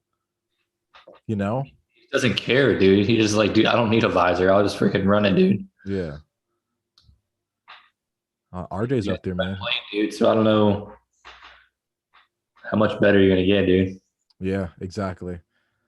Maybe he'll sort of craze, dude. The no visor team. Dude, that'd be sick. I used to when I would stay at Waldo and ride all winter. Yeah. We get bored and we would like go screw our freaking visors on backwards and go ride, like, and we'd be fast. We'd obviously be about fast, and we would look like freaking goons. It was hilarious. That's funny. Throwing people off. Yeah, dude, you go out there and then start ripping. That's too funny, man. It's cool to see RJ up front again. Like, he got one overall, but he's really been, I don't want to say quiet, but hasn't really shown that RJ speed. Falling, man. Yeah. RJ's sick. We've been talking about it too. He's got, his speed is insane. I think he needs some freaking, I don't know, dude. He needs some mental work probably. He probably could like up his game big time if he had like, I wish teams would get like sports psychologists, man. NFL teams have them, dude. Yeah. And like we partner with the Vibe Mindset and Rack Racing with Jay Kavanaugh, and like he harps on how mental of a sport this is, and like all of these great things that we all can do as riders to increase our mental toughness. And dude, it's like, dude, is Jet down again? Yeah. Oh, jeez. You want to hear something insane, like a freaking insane story of like just how crazy your mind is? What's that? I heard recently was there was this dude that was he was in high school and he wasn't doing well in high school. Mm-hmm. He was getting ready for the SATs, and his mom was like, "Yeah, you better do good, dude." And like he had all this pressure, and he's like, "Yeah, well, I'll do my best." And so he goes in, takes the SATs, gets his results back, and he like gets like a damn near perfect score on his SATs. Mm-hmm. And his mom's like, "Okay, dude, you definitely cheated." And the kid's like, "No, dude, I swear, like it was I tried to cheat, I couldn't do it. It was just too hard." And anyways, the kid starts like hanging out with different people and starts like approaching school differently, and starts a freaking publishing company and becomes like this millionaire. And then like 10 years later, he's like gets a letter in the mail and says they sent the wrong SAT score, bro. What? It actually was like, dude, it was actually real bad. It was like, so like he got like an A, like an A+ on the SATs, and it ended up being like a C or D. It was failing pretty much, dude. Wow. And just the idea that he thought he was smart changed everything he was doing and made him like live a different life. And he started a company and was like super successful, man. That's rad, man. That's insane, right? So it's like, how many people are actually capable of doing this if they just had the different environment? Yeah, different approach, different mindset. Like, oh, for sure. And that environment might just be like a certain person you hang. You might just need like Claire in your corner, just like with a leaf blower to like make you feel like relaxed and chill. Like you don't know, dude. Yeah, for sure. Crazy, but no, I mean, I think so many others like mainstream sports have one. I wish Moto made it more acceptable because like a few riders have them, you know. It's almost like fringe, you know what I mean? Yeah, they have man friends as that. I think that's kind of someone that just makes them. It's almost just like someone that's like kind of keeps them in that flow state of just kind of like comfortable and relaxed, but not too relaxed. They're kind of just chill, but they're focused, you know? Yeah.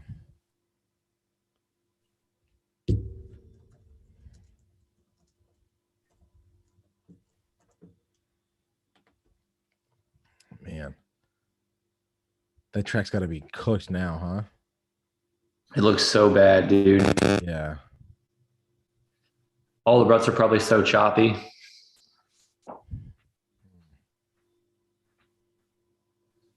Dude, Justin's killing it. Right? Yeah. Dude, freaking Jets in 22nd. What is he doing, dude? Holy crap.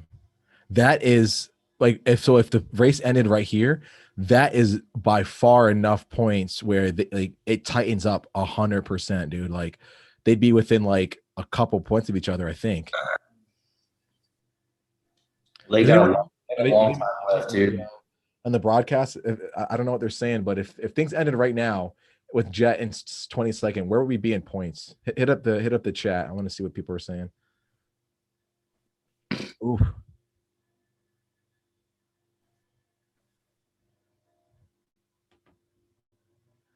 Getting a little shaky there for Cooper on the uphill straight. Oh, bad start for Jet, dude. I know, I'm watching this crap now over and over again, dude. Super bad start, man. Like pin palm machine. Oh my gosh. Crazy. Absolutely crazy. Yeah, dude. Yeah, but I keep wanting to say Martin. Cooper looks really good out front. I wonder what happened last weekend to him. If it was just like, because I heard the weather was really bad, so I'm wondering if it was the weather, if it was like if he was under the like sick or something like that. It was like 100 degrees last weekend at Paula. Oh, or Fox Raceway, I should say. It was like 100 degrees, like kind of windy for a little bit, like blowing hot air on everybody, and riders were just exhausted. So I'm wondering if that took a toll on him a little bit. Maybe that's why we didn't see the typical Justin Cooper performance, but it looks like he figured it out, and it's way different this week. Maybe he had COVID, dude. Hey, could be, man. Definitely could be.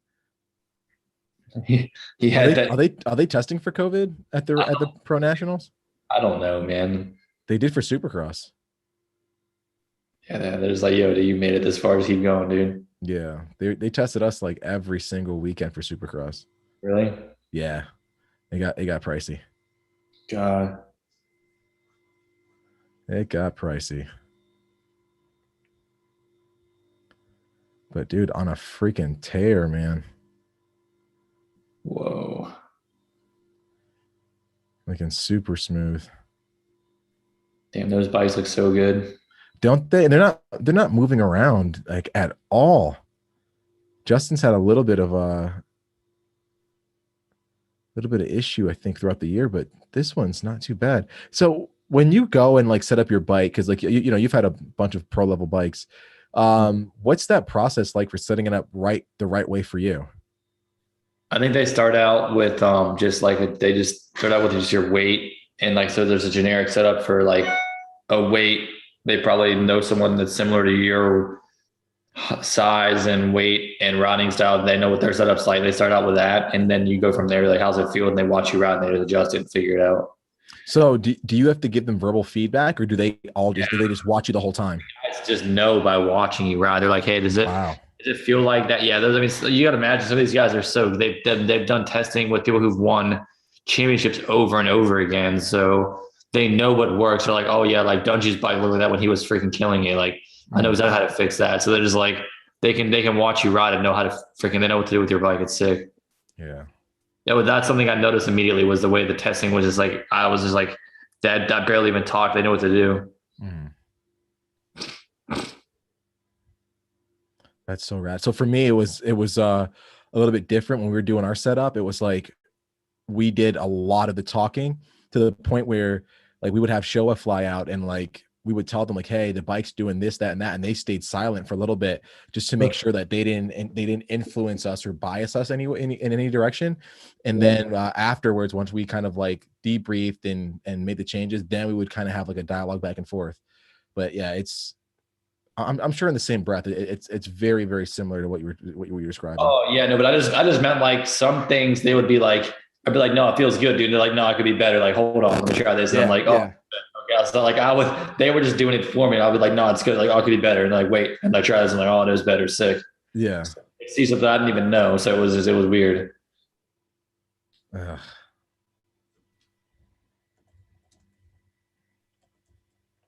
One thing that I did get over because, you know, years of your moto dad saying, just ride the bike, it's fine, just go out there and ride. I had to be like a lot more like discerning of things. Like I had to almost become like a test diva, like a little princess, and be like, oh, I don't like it, it feels so and so like this, instead of being like, it's fine, I'll manage. You're like, nope, that's not why we're here. You got to tell us, you know. Dude, Hunter's gear looks fire.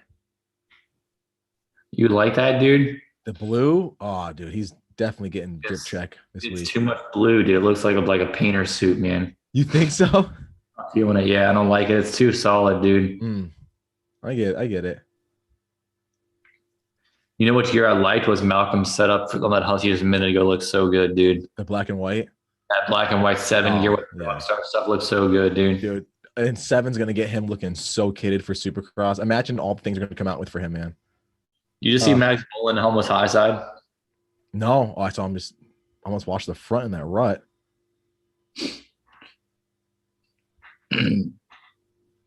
What place is Voland in?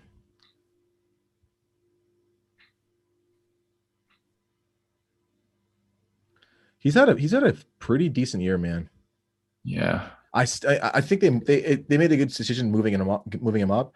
I just wonder what would have happened if he would have stayed just one more year in amateur. If his debut year after that 1 year would have been better than this year. I wonder if the timing actually matters, dude. No? I wonder if it does. I mean, I don't know. It's like saying, I don't know, dude. I'm trying to think. It'd be like saying, okay, you got your permit. Like when you got to get your hours, do you want to do your freaking get your like recorded hours done like this summer or next summer? And that depends on how good of a driver you're going to be. Does it really matter? Like when you start, like you're going to learn it regardless. So what does it really matter when you? I don't know. I think there could be ways where you start too fast and maybe you get hurt because you started too young and maybe you weren't ready. So like you tried too hard and you got hurt. Yeah. Or maybe you wait too long and then you just by the time you get there, it's like you've lost that edge. Yeah. I don't know. It seems like the timing of when you go to A class matters because that's when like teams are looking and that's when you stand out more. Yeah, I'd argue like B class now, man. Honestly, like, Yeah, but like, do you remember guys like PJ Larson and Taylor Futrell? They were in such a gnarly stack class, like with like Nico and Austin. They really couldn't beat. Like they were racing against all these crazy fast guys like Austin Troop and Nico Izzy. Yeah. And they were in that weird space in between that was like in between Barsha and them. And like, so it was like they didn't have anywhere they could fit in. So it was like hard for them to kind of get their A class was always packed, dude. For sure. Definitely remember That that. hurt their ability to probably get a shot on a good team. I know PJ had a decent ride for a few races. Yeah. Because he was on Canada with you, wasn't he? No, but he was on, not with me. Like that was before I was with them, but he was on there for a little bit. Then he was on that J-Star KTM team. Gotcha. Yep. He qualified fastest at my first Supercross. I remember racing him. Really? Yeah. Oh man. Do you still talk to him a lot? No, I haven't talked to him in a while, but I mean, I used to see him a lot at the weekend races, like the District 29 stuff around here. It'd be cool to get like a dialogue going with those guys, man. Yeah. All the dudes from back in the day. Yeah.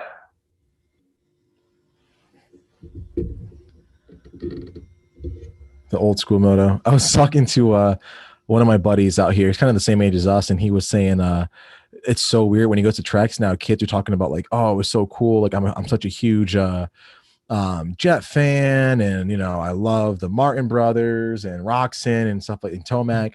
And somebody was like, oh, like what do you think about like Trey Kennard and like Ivan Tedesco? And they're like, who? And I'm like, oh, dude, come on, these guys are like legends. You know what I mean? Yeah. It's like, but I mean, it's dating us, man. Makes it sound like dinosaurs. Dude, yeah. Well, and dude, that's how it goes, man. Man, Cooper's just out front, like pulling away from RJ a little bit. His boot, do you see his setup looks sick. Do you see like the yellow gloves and the yellow boots? Yeah. That's sick. Yeah. Do you like that Thor gear? What's that? Do you like that Thor gear? Yes, I think their gear right now looks amazing. I like the stuff with the more of the white on it, but their stuff right now looks good. I liked riding in it too. I have never been a big fan of the Thor stuff, at least like the last like 10 years or so. No, dude, I actually liked riding in it. I rode for Fox like majority of my amateur career, and then my last year of A class, I rode for Bobby's team, and they were with Thor that year. And the Thor was actually pretty comfortable. I actually liked it. It was a lot thinner and tighter, and so it was just a different type of gear. I like it was comfortable though. It was like real stretchy, and like just like the pants. It was almost like they were like wearing like slim fit jeans compared to like regular jeans. It was different. Gotcha. Or like joggers or sweatpants compared to wearing jeans, Yeah. Yeah. So it was more comfortable, dude. It was like more athletic wear. Yeah. But that was a long time ago. Stuff's changed, man. Yeah. I think everyone's going down more to like that compression, like sport fit, like athletic fit now. Like that. Dude, that's cool, dude. Yeah. Seven's got that figured out, dude. Yeah, dude, a little too well, man. I don't think I can wear 7 gear, dude. It's shit's too tight. That stuff's way too tight for me. I've had awesome luck with FXR, man. Like that stuff is just freaking phenomenal. Yeah. Love their stuff. It's crazy. Like again, it looks like a completely different rider Let's ride in Justin Cooper's bike, man. From last week, like completely different.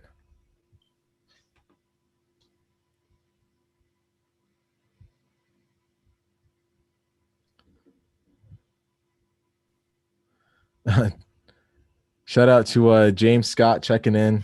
Dude couldn't ride this weekend because he was butterfingers and dropped his bike and busted his window. So I'm gonna give you crap about that, James. But he's saying people pretty soon won't know who K-Dub is even, man. Ugh. I hope it doesn't come to that. Yo, did you see that video of him hydroplaning that water at the bottom? Yeah, dude, apparently he got wicked messed up from that crash. He wrecked? Yeah, after he hydroplaned, like Oh, he crashed his brains out. I'm hearing like spleens, sternum type stuff. Like, dude. yeah, She just was too fast. I think it's just because you're going so fast, and when you hit the banking coming off the water, that rebound and the suspension threw him forward, and you're dude, yeah. you're going what 50, 60 across the water to Rolling over a log, dude. Oh my, he was going probably like 70, dude. Yeah, he was going so fast, dude. Exactly. That dude. I don't know. Yeah, I don't know why he would have done that, dude. Because that dude's already chilling. I thought he was like retired. He's just gnarly, man. Just a gnarly dude. I don't think you can turn off that switch in your head. You can't, dude. It's freaking pre-wired. You can't do it, dude. He's like, he's addicted. I'm sure I'd be the same way. Doing crazy stuff when I'm old. Still achieved it. That thing's floating around everywhere, dude. Yeah. He did the stunt. He's the stunt man. Still crazy to me, like the transfers he would do during Supercross in the pitch black. Crazy. Just nuts. So they got the camera and RJ right now. Like, do you think RJ's back with that team for next year? You think he'll be moving up anytime soon? I bet you he stays with them. Yeah. I don't know if I don't know what he's. I think they hold him in 250 class. I don't know though. It'd be cool to see what he can do in a 450. It might mellow him out a little bit. Yeah. You know what I mean? Like having to respect the motor a lot and stuff like that. He might like I've never seen teaser in. I don't know. What's that? I've never seen him ride a 450, so I don't know. Same. What was this carnage with this guy stuck in the skid's back wheel, dude? What? Who is that? Oh, was that Moser? Schwartz and I don't think it's Mosenman, yeah. Crazy. Yeah, there's carnage all over this track, man. How dry it is, dude. Damn it, dude. It's dusty. Gosh.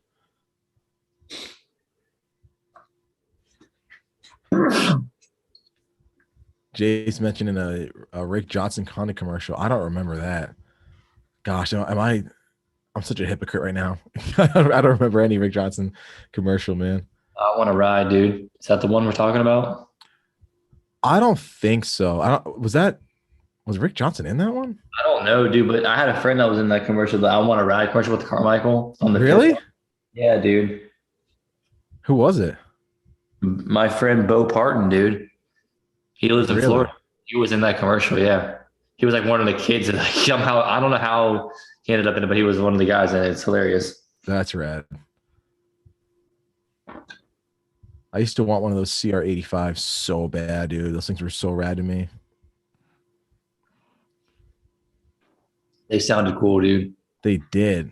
I remember like Barsh's Super Mini. Oh my gosh. That was insane, dude. I don't know how the thing was legal, man. The thing was just a badass Super Mini. Remember those pipes? They'd be like bang, bang, bang, bang. Dude, it was like they were so lean. And it sounded like he had like no limiter on that bike. Remember how good that fuel smelled in the morning, dude? Yeah. Yep. Yeah, I'll try to tell my girlfriend about it, and I sounded like a complete idiot. Like unless you've experienced it, like that's like your thing. I don't think people get it. There's certain things that like where it's like that. Those races you would like learn, you would hate, but then you would miss it. Exactly. Just hearing guys like start warming their bikes up in the morning, dude. Yup. Man, good memories. Yeah. I got to get back and start doing some more races, man. I'm not racing enough. I'm doing a podcast with Anderson. He told me he wanted to do it when the season was over. Yeah, dude, for sure. That'd be rad.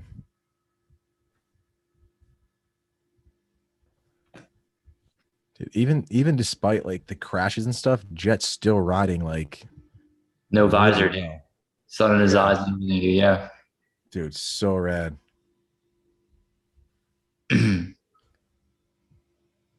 Shout out to my buddy Josh. Dude's on vacation in Mexico. He's tuning in and watching us right now. So what's up, Josh? Dude, you should be on the beach right now, man. But I don't know if you've seen his stuff, but Ian, I'm telling you, this guy has the coolest gear collection of all time. Nobody has a gear collection like this kid. Really? I'm telling you, any jersey from any person, like any year, Josh has it. It's crazy. Do you remember Brock Hepler? Yeah. Yep.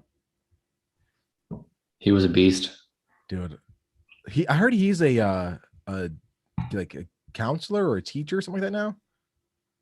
And he does like GNCC racing. I heard he was like going to school for phys ed, like being a PE teacher.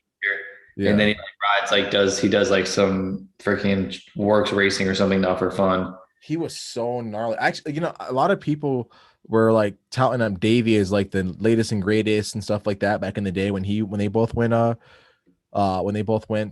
pro. But like Hepler was arguably faster, dude, by a lot. Dude, Hepler was insane. Mm. Josh is saying he's got every jersey except yours, Ian. Oh, really? Yeah. You just see Jet like throw his hands up and freaking Was that like a hey, like thanks for moving over, or like what are you doing to get out of the way? I don't know.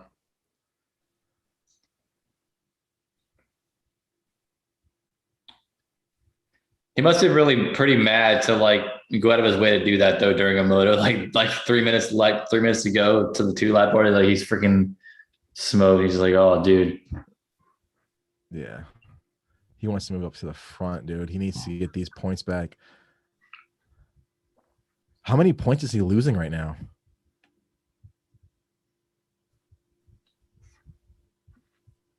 I don't know. Where is he?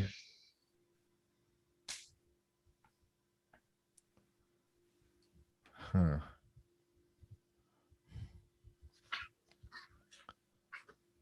They should do a better job of like showing this stuff, man.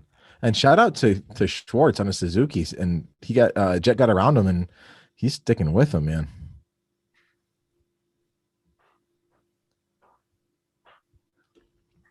Riding that bike, really nice. Actually, I saw a brand new 21 Suzuki at the track today, and they didn't look half bad, man. They sounded good. Did not look half bad at all. If they would have held their resale value, I would probably have bought one, man. Yeah. Is this dude? You think like Gas is like a legit manufacturer now? Yeah. Anytime KTM like puts money into development and brings them under the umbrella, they go through such a strict quality check, and yeah, they're solid. It's pretty much like 90% of a KTM. But someone did tell me that they might use to make the bikes more affordable, they might use different suppliers and I guess like quality parts sometimes. And that might rub people the wrong way, but I think in terms of just the network of KTM, the dealer network, and parts availability, and just the performance and ingenuity and R&D, they're solid. Are they? Where is that? Are they Austria? Where are they at, dude? Yeah, Austria.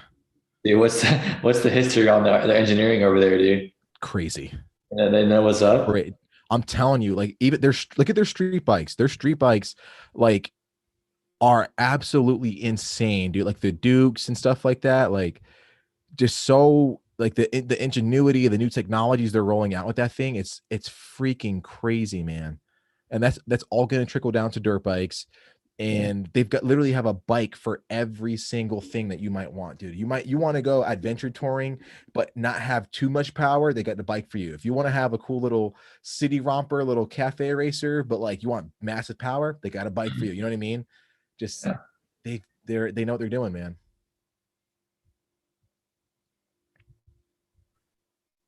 Doesn't hurt that their bikes look really badass too. Having said that, I do like Harleys a lot. So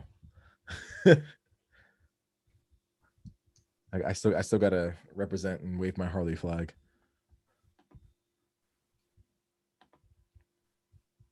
You never got into street bike riding, did you, Ian? No, dude. Hmm. I was always scared to ride one of those things, man. No, I hear you. Honestly, like it's pretty smooth. For me, I just find it really boring, man. Coming from a moto like background, Yeah. if I don't have jumps and turns and like ruts, and I get bored. Maybe that's just the ADD in me or I whatever. never liked going fast on like long straightaways too, like riding like it was like on a road or something. Yeah, and that's any street bike. Track, I felt cool, but I just did. I always hated going pinned on a straightaway for no reason. Yeah, On a and dirt then, track. yeah, dirt bikes, yeah, way different. But that goes for me for any road bike, any street bike. I don't care if it's a cruiser, sport bike, whatever. I get so freaking bored riding those things, man. Yeah.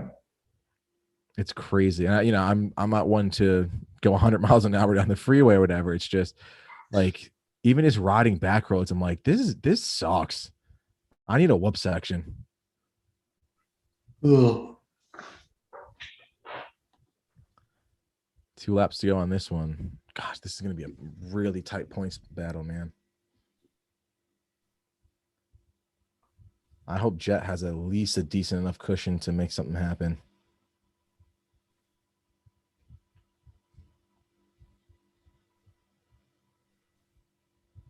But hats off to Cooper, though, man. Turning things around and capitalizing right really when he needed to. That's awesome. Yeah, dude.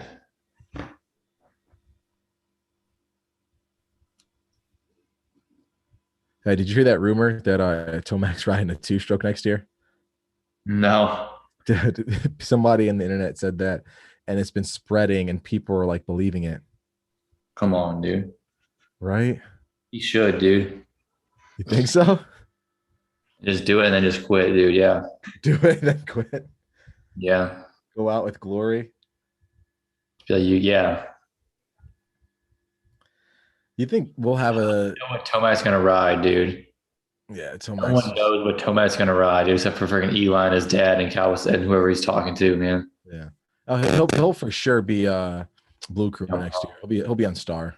I know, but I'm just saying, like, I mean, yeah, we know it's with Yamaha, but I mean, beyond that, like, we only know what we freaking know. It's like, yeah. always saying, "Oh, Cooper, dude, whoa." You see that? He almost lost it. Yeah, dude, come on, he's getting nervous, dude. Oh, a couple of times.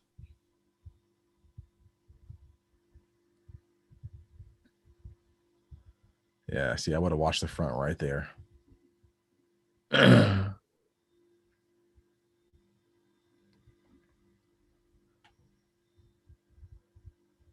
Tony's saying flat track. Dude, flat track looks awesome. If I had the flat track skills, I totally would, man. Flat track. Yeah, to me, that's like a offshoot of moto almost, flat track. You know what I mean? I feel like it was at least somewhat home, you know? Dude, that save by Cooper riding along the side of that thing without crashing was so impressive. Dude, great balance. A great balance. And he just like didn't even do, he just held the line, got back on the track. No big deal. I like how he waited till he knew where to get back on the track. How he's seen that so fast. He just was like, instead of trying to get back, he just rode it all the way down the line. Yep. That's like some stuff he learned from like literally going off the track somewhere. He's like, I know what to do, dude. I got this. Yeah.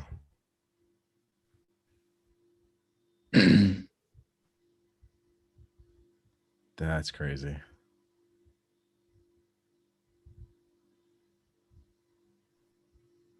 Good last race though, man. Really good, solid first motos.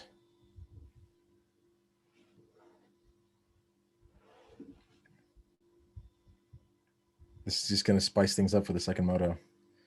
So what's the plan for dropping content for you rest of the year, Ian? What do you have planned for everybody in case they want to tag along and follow along with what you got going on?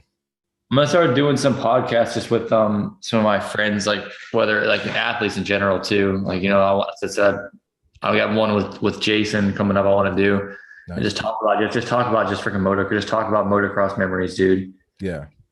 I mean, I'm not gonna go too deep into the current events of like his career. I just want to talk about him coming up as an athlete, where he's at, like the vlog, what's kind of how he's having fun, like what's been fun about stuff lately, how he's keeping it fun, what he's doing to his crew. I don't know if he likes where he's living, like training, where he's at. Yeah. Just like some more casual stuff, dude. Like I'm going to have some questions written down, some good stuff in case the conversation dies, but I just want to have a conversation and just kind of be like, yo, what are you up to, man? Like, yeah, things, dude, and see where it goes, That's rad, man. That's going to be super fun. He seemed super into it when I told him kind of that idea. I'm like, hey, dude, like I just want to do something casual. I don't want to really do anything. I'm not a journalist. I just want to have a conversation with you and see where it goes, dude. Yeah. Just keep it light and fun. Dude. He's like 100%. I'm down. Let's do it. He just said he was like, when season's over, we'll freaking get it going. Just keep it nice and fun, dude. Yeah. So we'll see. And I want to do that with as many people as I can. I'm just start doing a bunch. I can do that. I think with a lot of riders, honestly. So I started getting some of those out. We'll see. That's gonna be rad. It's a skill I gotta build off of, man. You and me both, man. Yeah, dude. So that's going to be freaking awesome. That's cool. But guys, make sure you follow along with Ian, everything he's got going on. He's got some awesome content. Really, really fun having him on for this outdoor series of these TCE live watch parties. It's just super, super fun.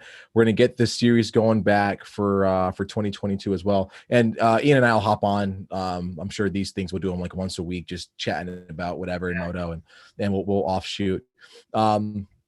Guys, I don't want to take up too much more of your time. I'll let you get to the second motos. One person. Let's see. James wants to know, could Ian talk about what it takes to keep the bike from washing out on the front the way the Cooper just did?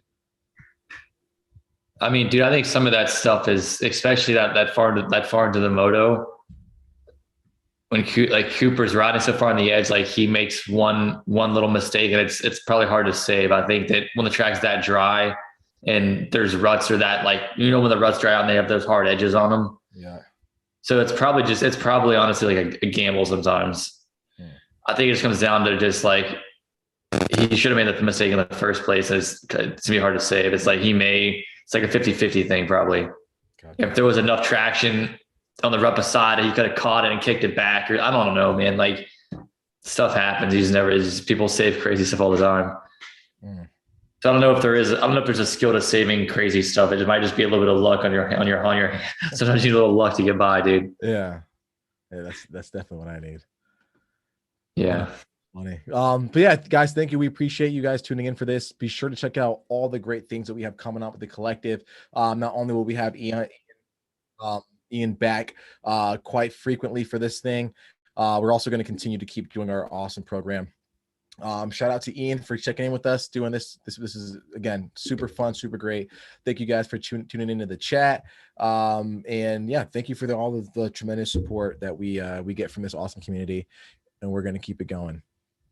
Yeah, dude, thanks, man. Yeah, no worries, Ian. You and I will probably do another one of these in a couple of days. So let's connect soon, dude. Try to get this up. No worries. All right, guys, enjoy the race, and we'll chat soon. Yeah, let's watch the second moto.